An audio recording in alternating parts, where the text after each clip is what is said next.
Hi folks, Dan Fatica of DGF Asset Management, just going through our latest newsletter on Evergrande. This is a large Chinese developer which has recently come into the headlines. The property companies in China have been able to aggressively grow because of a number of factors. We're going to go through those here, but the latest news that's brought this tipping point to a head has been the Chinese government, in an attempt to make housing more affordable, have restricted the level of debt that property developers are able to take on to secure these sites and build them out. Why have they done that? Traditionally, so there's a number of factors at play that are fueling this boom. One, Chinese local authorities have been selling land to developers, and that is 2/3 of their tax receipts. A large majority of their receipts of a region's revenue is coming from selling off land to these developers. So there's that. The consumer, the people buying these flats, they don't really have an option of a well-regulated and transparent stock market, partly an issue with governance there in the Chinese economy. So individuals, retail investors, mum and dads that maybe aren't so sophisticated to negotiate the public markets in China, are more readily tying up a large proportion of their wealth in housing. So there's that. There's a demand from these people, a speculative demand, and that's really fueled prices over the last 10 years. In many cases, individuals are putting down deposits for apartments to be built, and that leads to a liability on the part of the developers, which means their net balance sheet, they're taking a 50k deposit for a £300,000 flat, multiply that by many thousands of flats, then they are very undercapitalized. So what's the learning from this? What's the knock on? Well, it's not going to be isolated just to China. A lot of these developers are developing internationally. R&F Properties specifically are one firm which we highlighted. Their executives, well, they've raised £2.5 billion to shore up reserves. I think pounds. Those funds have come from selling down ongoing projects, and their executives lending money into the company to shore up those reserves. So the high earners, the C-suite, the executives at the top of the company are having to put down funds to shore up those reserves and ensure that the property developer can meet financial interest payments on ongoing developments. So the learnings from this are that regulation massively can affect how our businesses are run, and highlights the need for a significant pay down strategy on our debt going over the period. Certainly in the early days, we're going to be taking on excessive debt taking on more debt to grow and fuel expansion, but there does need to be a plan in mind some way down the line to start bringing that under control, specifically when regulation moves against you. An example of this is through the COVID crisis, 85% loan to value buy-to-let products are very expensive, and they were not available 12 months ago. Through COVID, it was 75%. Taking this back to 2008, 2009, we saw 85% as the norm across buy-to-let portfolios. That got brought down to 75.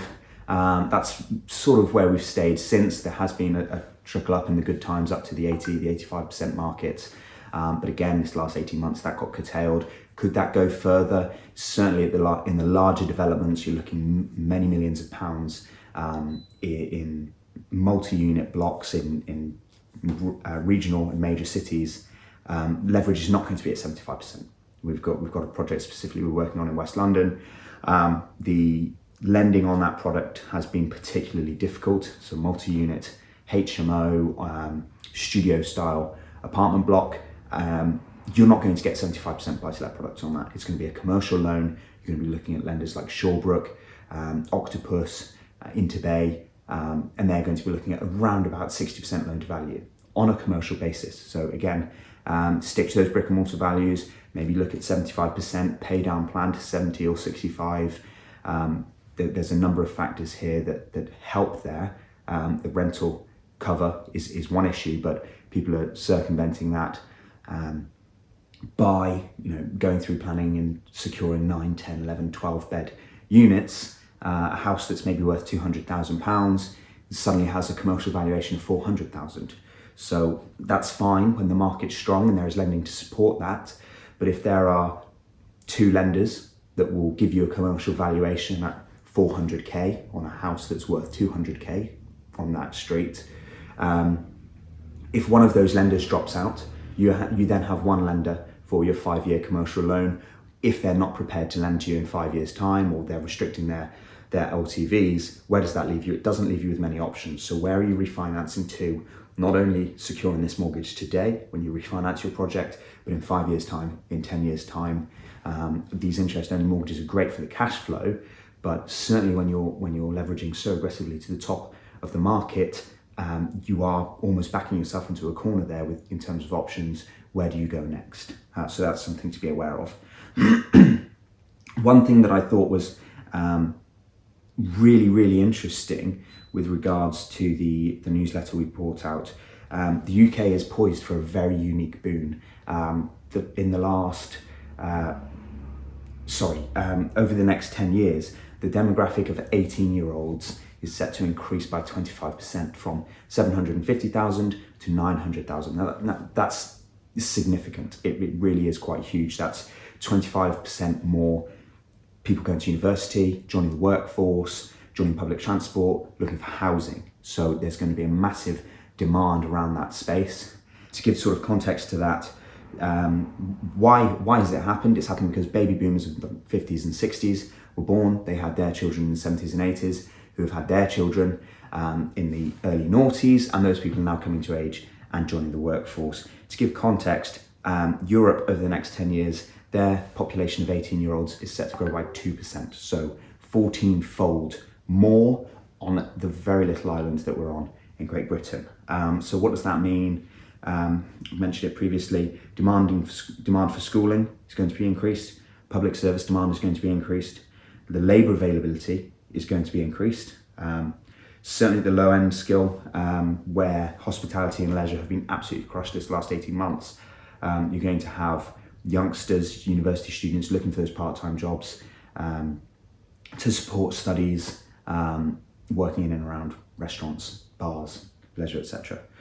Universities demand will grow always, and obviously housing and shared accommodation too. So that's the roundup for our latest newsletter on Evergrande. Would love to hear your feedback.